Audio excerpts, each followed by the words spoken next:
let's get more reaction on this big weekend event where Snuki Zikalala remains unopposed to become the ANC's Veterans League president. We've got political analyst Ebrahim Harvey, who joins us from Johannesburg to speak about this a little further. Very good afternoon to you, Ebrahim. And I suppose it's interesting and not interesting that Snuki Zikalala remains unopposed. Names that had been put forward either withdrew or declined the candidacy.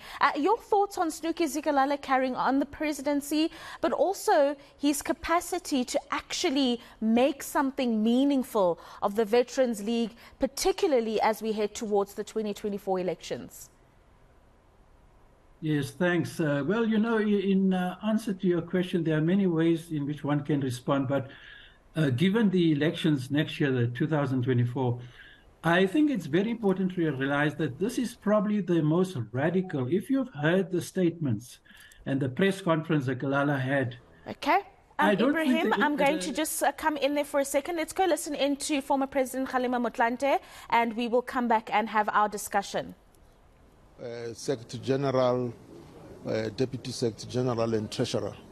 And so the three positions were returned unopposed, which that's the position of President and Deputy President, as well as the position of Deputy Secretary General. And there are three nominees for the position of Secretary General, and there's two for the position of Treasurer. And so the ballot paper, we're going to prepare a ballot paper now, and the delegates will then vote in batches. We hope that once that process is concluded, we will then open nominations for the additional members of the National Executive Committee. That's where we are. And Congress is progressing because they are dealing with the other items on the agenda and program of the conference here.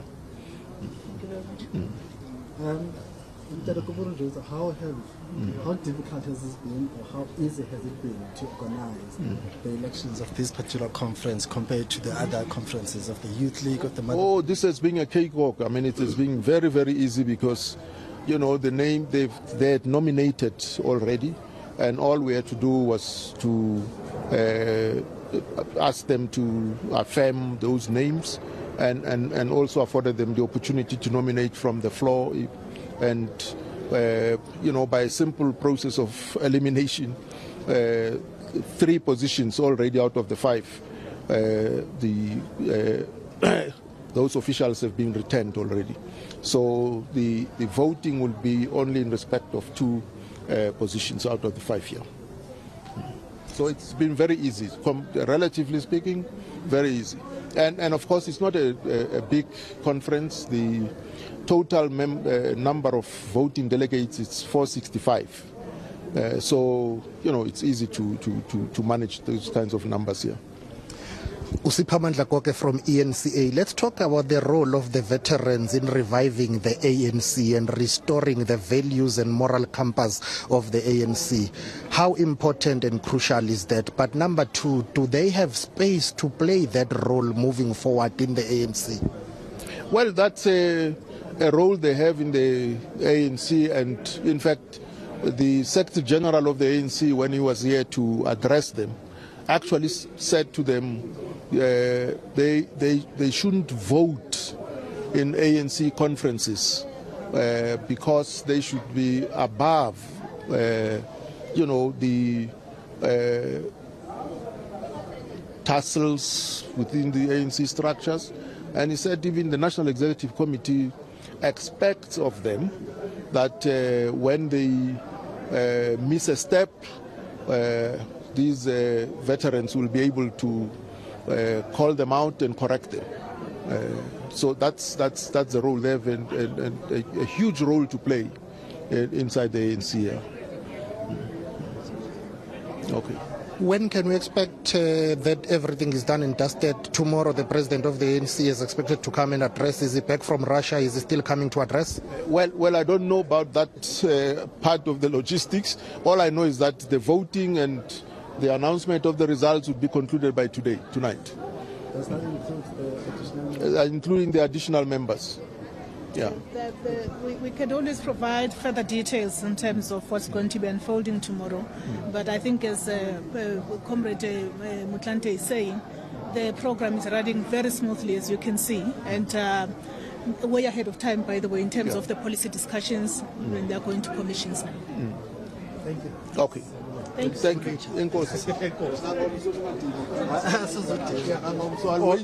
you. You will be here.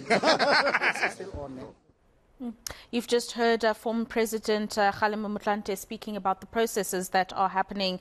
And Ebrahim, we were just talking about the particulars of this conference.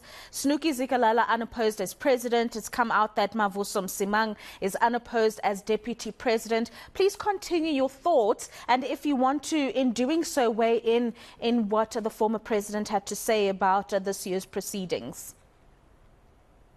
Okay, thanks. What I was saying was this is the most significant and radical statement that the ANC Veterans League and the president in particular has made. You've got to listen very carefully to it. He said basically that the ANC will rekindle support in the black townships to the extent that it is able to get to grips with the township revolt and the struggle around basic services. A very, very clear statement. I have not heard any of the presidents of any of the leagues of the ANC speak with, because that is in fact at the bottom of the fact that we're the township, the protest capital of the world, is the fact that from June 2004, the black townships have been burning unstoppably. A very important thing. Another important thing, you must remember, Tony Ngeni was disqualified apparently because he was not nominated by the branches. Now, the fact that he was supposed to be, in contention, smacks of the factionalist divide. Tony Ngeni is with Zuma and the rest of Ace Magashule and so on. So I don't know what really happened that the branches didn't nominate him. It could be that a lot of things happened. I don't want to get into it. But he made another important statement about Ramaphosa.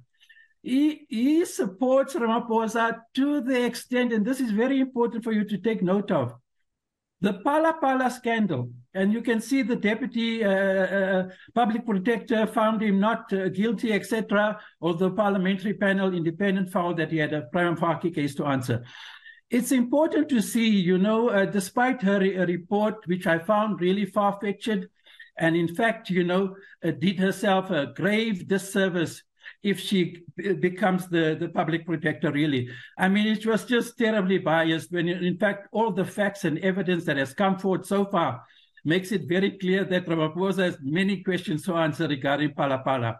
But another very important thing to register about this ANC Veterans League radical talk is that it comes in less than 1 year before the ANC's before the 2024 election. So it's very clear, that I think that the ANC itself, the mother body, you must remember, whenever the mother body, the ANC, throughout its history has problems and a crisis, it affects directly and indirectly every one of the leagues.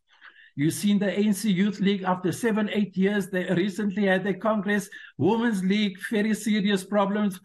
And in fact, now the Veterans League seemingly getting its act together. And I must tell you that Deputy President unopposed Msimang, I think is one of the more critical-minded leaders of the ANC. So I'm happy to see that he's been unopposed as Deputy President. Of course, he does have a solid record when it comes to public service under the ANC. What do we say about that critical point that you made earlier about their being able to win back the hearts of the black township voter? How do they even begin to contribute to that fight? Because the ANC as a mother body has dug itself into quite the substantial hole, if you will, Ebrahim, and to get out of that in a matter of months is going to be almost an impossible task. So what role does the Veterans League make sure that they play to win back that vote? Yeah, no, the only thing in their favor is that what they're saying is absolute. This is an area of my study. Both my master's and doctoral thesis has to do with these issues. So I speak quite authoritatively on this. It's too late. The ANC would need to annul the Municipal Systems Act of 2000, which makes provision, before what we had under apartheid, they should have kept it. What the ANC did, it closed down the water, sanitation, electricity departments, and they formed these corporatized utilities, City Power, Joburg Water, etc. And since then, you've had this prepaid water meters. So water basic services has been commercialized, corporatized, and commodified. Believe me, this is the heart of the problem. So within less than a year, 8-9 months, it's hardly likely, it's in fact impossible, that the ANC would be able to dismantle that legislation and reincorporate City Power and all the municipal corporatized entities back into, which is in fact what Herman Mashaba wanted to do in 2016. Don't forget, which is why, I wish the Veterans League well with what they're hoping for. It's too late. The ANC lost 2016 and 2021 local government elections in the powerhouse of production, no center of the economy, Gauteng, Johannesburg. So, you're dealing now with the whole, that is why I believe, and I'm not trying to say this because I wish the ANC not well in the elections next year, but I can tell you, I'm now more certain than ever before that the ANC is going to not only lose it, but end up with 40 to 45% of the vote. Now, one of the other issues that the veterans of this party have dealt with, Ebrahim, is their treatment in democratic South Africa, saying that they've been marginalized and sidelines when it comes to perhaps reaping the rewards of their fight against apartheid. How would you say that be addressed when it comes to the compensation, but also just taking care of the veterans who admittedly contributed greatly to the struggle for democracy? That is something that's always lamented, and it's something it seems the ANC as the mother body has struggled to be able to deal with sufficiently. No, they absolutely justified. The ANC Veterans League, veterans who have complained, there's been very serious problems. You can go do some research. I mean, many of these people have been living hand to mouth, struggling like hell, while those that they were working with in exile, became multimillionaires in government and the corporate sector. So very fully justified how the ANC Veterans League veterans have been treated and how they've been living and the conditions they've been living out has been abysmal. Let me tell you, one of the most serious indictments of ANC rule is how it has treated the veterans.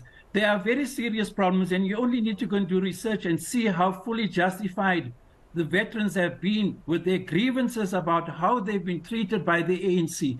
Many of these people struggled. They struggled to put food on the table. We've got the highest cost of living crisis at the moment, etc. And, I think furthermore, the role that they want to play, you must listen to what Gwedi Mantashe said, which is what Kgalema Motlanthe drew attention to, though he didn't mention Mantashe.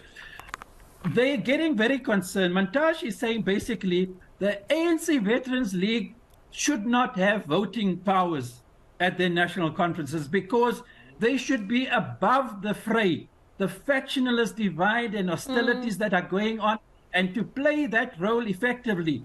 If you vote, obviously there are biases involved. Gwedi Mantashe is saying something which I think is not going to happen, but it's a manifestation of how deep the problems are, all the leagues of the ANC.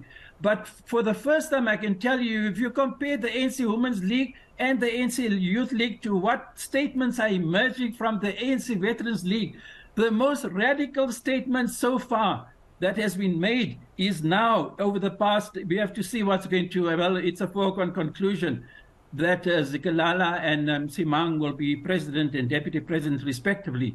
I wish them well, to be honest with you, because I think they're taking a stand, and we have to see how it's going to play out in next year's elections. No, we will indeed, and I'm hoping we'll get to catch up with you very soon, because it's going to be interesting what the closing remarks of the president of the mother body will be when it comes to the Veterans League, and really just the role that they'll be playing going forward. Thank you very much. That is political analyst Ebrahim Harvey talking us through some of the details of what's come out of this weekend's proceedings in Boksburg. That is the ANC Veterans League conference that will be concluding tomorrow. It is said that the president, Cyril Ramaphosa, will be closing those proceedings. Snuki Zikalala and for president, unopposed, and Mavuso Msimang standing for deputy president, unopposed there as well.